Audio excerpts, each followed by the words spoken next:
Մեթյու Հենրի, ամենօրյա ընթերցանություն, օր հունիսի 23 Տեր,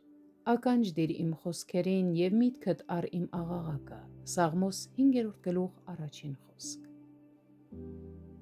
Աստված աղոթքներ լսող Աստված է։ Նա միշտ այդպիսին է եղել և այժմ էլ նույնքան պատրաստակամ է լսելու աղոթքը, որքան երբևէ։ Աղոթքի ամենախրախուսող հիմքը և աղոթքի մեջ ամենահզոր խնդրանքն այն է, որ նրան նայենք որպես մեր Թագավորի և մեր Աստծո։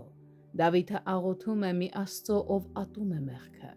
Մեղքը անխոհեմություն է, և մեղավորները բոլոր անխոհեմներից ամենամեծն են, իրենց իսկ ընտրությամբ դարձած անխոհեմ։ Դավիթը նշում է այս ճշմարտությունը որպես նախազգուշացում թե իրեն, թե բոլոր աղոթող մարդկանց, որպեսզի հիշեն, որ թեև Աստված, ում հետ գործ ունենք, ողորմած և գթառատ է, նա նաև սուրբ և մաքուր է։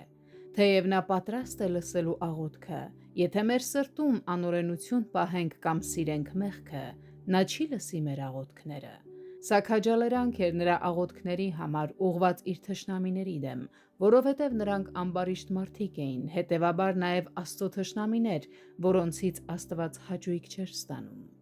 Այստեղ մենք տեսնում ենք Աստծո բնության սրբությունը, երբ նա ասում է.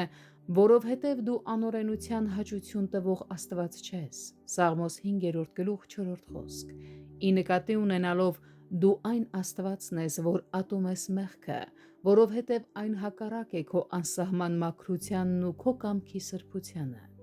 Թեև անօրենություն գործողները երբեմն բարգավաճում են, թող ոչ ոք դրանից չեզրակացնի, թե Աստված հաճույք է ստանում ամբարշտությունից։ Ոչ, նույնիսկ այնպիսի ամբարշտությունից, որով մարդիկ ձևացնում են, թե պատվում են նրան, ինչպես նրանք, ովքեր ատում են իրենց եղբայրներին, վտարում նրանց և ասում. «Թող Տերը փառավորվի»։ Աստված հաճույք չի ստանում ամբարշտությունից, նույնիսկ եթե այն ծածկված է կրոնական բարեպաշտության քողով։ Ուստի նրանք, ովքեր հաճույք են գտնում մեղքի մեջ, թող իմանան, որ Աստված հաճույք չի գտնում իրենց մեջ։